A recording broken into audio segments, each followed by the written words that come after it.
Where can you find gourmet organic coffees, a friendly hometown atmosphere, and beautiful views of Humboldt Bay and beyond? It's Has Beans Cafe, open every day at 2nd and I Street in the heart of Old Town Eureka.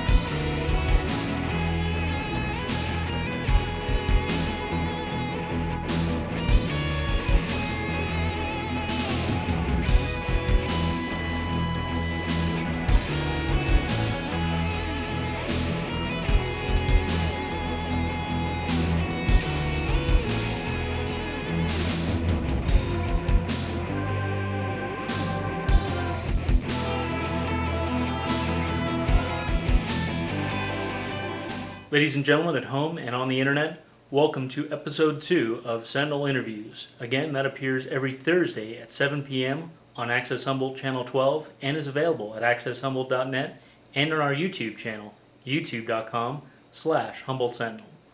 Episode 2 gets us diving right into the local elections here in Humboldt County for the fall. Here in 2010, we have Larry Glass, the only incumbent running for re-election here in Eureka for his first ward seat. And facing Larry Glass is Marian Brady, a local designer here in Old Town who's running hoping to bring a change to the Eureka City Council. Larry Glass, of course, is running on his record, and it's up to you, the voters, to determine who gets your choice this November. Mr. Glass, thanks so much for coming into Has Been today. Welcome. If you can let the folks know at home and on the internet, why are you running for Eureka City Council one more time? Well, I started this out with the idea of giving representation for people who I didn't think were being represented on the council. And I feel like I've done an effective job of sort of representing regular folks up on the council. And so I've been encouraged by all of those people that I have been representing to go forward and keep representing them. So I'm going to give it another shot.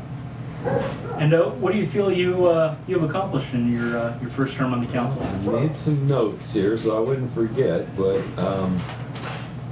it's easy to go blank when somebody asks you that question and you're living it every day. But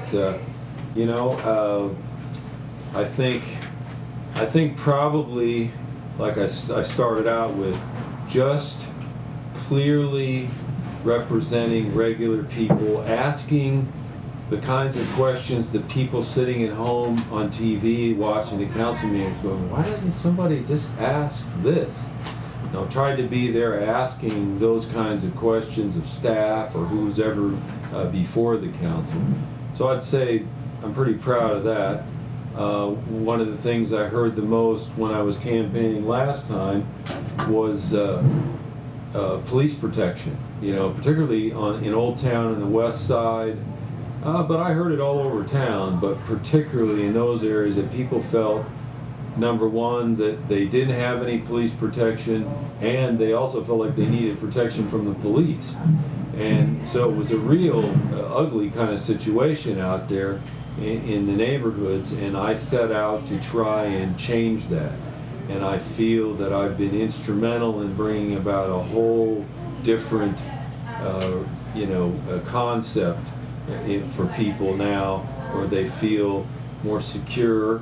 We've got a ways to go, but they feel more secure in their neighborhoods, and they're not afraid to call the police now, because part of what I was instrumental in was getting the kind of police chief that believes in modern policing, which is using your head, good training, and low force. And I think it's really paid off big dividends.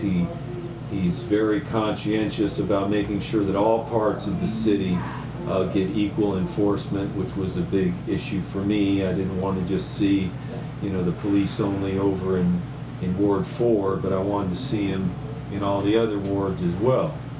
So I would say that's another one that I feel pretty proud of. I mean, we just had come off of the Cheryl Lynn Moore shooting, and There was a lot of controversy around, the way the department was behaving. The morale was terribly low at that time. Now, the morale's up. People are proud of their profession. They're getting lots of training, and I think they've been behaving exemplary of late. So I'm pretty proud of that.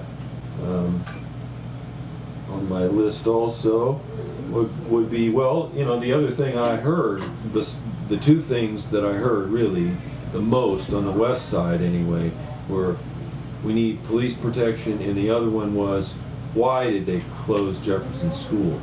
So I tried to tackle that one head on, and by the first year I was in office, I believed that it was still possible to get Eureka City Schools to change their mind. After about a year of beating my head against that wall, I realized, that wasn't going to happen. So then we found out the Eureka City Schools planned to liquidate their excess property holdings, which included Jefferson School and Lincoln School, both of which were in my ward. They've since rethought Lincoln School, but they're definitely wanting to get rid of Jefferson. So we started holding public meetings. When I say we, I started holding public meetings where I got the neighbors together. I got staff to get involved in it, and we started taking the neighborhood input. And then we had a scoping session where we went out and looked for people with proposals. If you could be a part of the Jefferson School project, what would you do there? And I believe we had 50 different inquiries from people. Some of them really didn't fit, but there was a lot of really good ones. You did mention Gar Nielsen earlier, and yes. Your involvement in hiring him. Do you think he's been successful, given some of the controversies EPD nonetheless has still found itself in over the last couple of years? Well, any time you're practicing law enforcement, there's going to be controversies around it. It's the nature of the job. But I think that the way that the department handles itself now is night and day from the old way. Questions are answered. Disclosure is made. There's not this veil of secrecy that suddenly goes down over everything. I think I'm very happy with what I see happening, and and I'm a civil rights advocate. I've been on the other side of the line before, and I expect professional behavior from our public safety people, but I think we're getting that now. I think we get real good behavior now, and I think he's done a great job. That was a hard task that we gave him, going in and trying to change the culture of a police department that was as embedded as the culture was there. But I think in the 3.5 years that he's been there, I think he's done a miraculous job of winning over people, and then those that couldn't get along got along. They moved along.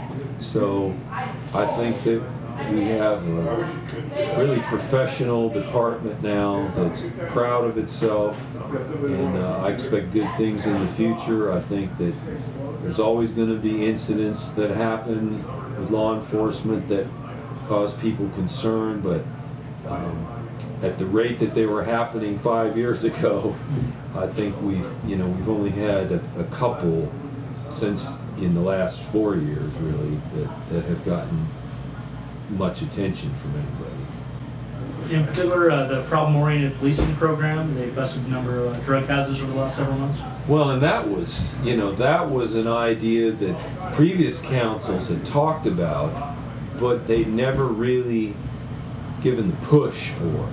So when I got on there and I heard that this had been is part of the council's vision for I wondered why we weren't trying to do something about it. So I immediately tried to get funding to get that going, and it's been a battle. And The police chief has been very cooperative. He understood the need for that. And so even though the current council was pretty stingy with the funds for it, he managed to make it work anyway. And whereas we originally envisioned having a sort of civilian coordinator and having, you know, maybe 6 officers on the team, maybe a PSO as well, he put it together with 3 officers, and he's made it work. And I would give a tip of the hat to Sergeant Steve Watson for doing an amazing job at running the POP team and targeting, like you said, the tweakers and the crank dealers around town, and certainly some of the heroin dealers who, you know, realistically, while I'm kind of a person that thinks that drug addiction's an illness, when you steal to feed your habit, then it becomes, you know, a different ball game. And so a lot of these heroin busts that they make are incidental to finding all kinds of stolen stuff and guns and, you know, who knows what all. So yeah, they've been really going after the bad guys, and I think it's just scratching the surface, mind you, but it's making a difference. What I hear when I'm out talking to regular folks is they feel that those are the top 2 priorities for any municipal government, is to provide for the public's safety and well-being. So how would you go about fully funding them? Well, I had advocated for cuts of a different kind up at City Hall, and I got a lot of resistance from staff and the 3 council members that seem to vote with the manager all the time. And I think that that's something that sets me, and I would venture to say Linda, apart from the rest of the council and from the people that are running for council this time, with the exception of Ron Cannell, that we would be more. We believe that, or I would say, I believe that council should be directing staff rather than the way it's been for the last 10 years up there or longer, where staff basically tells council, this is the way it is, this is what you need to do, and the council just rubber stamps it. Now, in terms of those public resources being so scarce for the local police, Eureka just passed an anti-smoking law. I know you're a big proponent of, although the entire council voted in favor of that. I mean, do you think the police have better things to do than run around handing out $100 smoking tickets? Or? Yes, they do. They have much better things to do. But the idea of that was to give them another tool when they're already, like for instance, the boardwalk. You know, there was already other crimes going on the boardwalk. The smoking ordinance gave them a tool to be able to root out the drug dealing and the rest of what was going on there. The smoking issues at the parks and not, which was phase 2 when that got enacted, that more is about self-policing. And I've been impressed with the way Eureka's citizens have self-policed themselves. I mean, police officers are rarely out there looking for that. I mean, it's got to be complaint driven. There's got to be something else going on before they're going to use our precious resources for that. But I think once it was known that it wasn't acceptable to smoke in the parks in front of kids and that, I think most people just stopped doing it and realized, oh, I'm not supposed to be doing this. I just know some of the small businesses I've spoken with, cafes being one example, but you know, some of the local taverns and so forth being others, between the smoking ban and how that affects their customer base when that comes into effect, and then also the proposed sales tax increase that would match Eureka's sales tax rate with Arcata. Do you think there's a better way to come about getting revenue than kind of hitting the pocketbook of the local businesses? Well, I only see that as an emergency kind of deal, and I pushed hard and got a 5-year sunset on that so that it goes away without anybody doing anything after 5 years. if it even gets passed. I'm dubious that the public would accept another tax.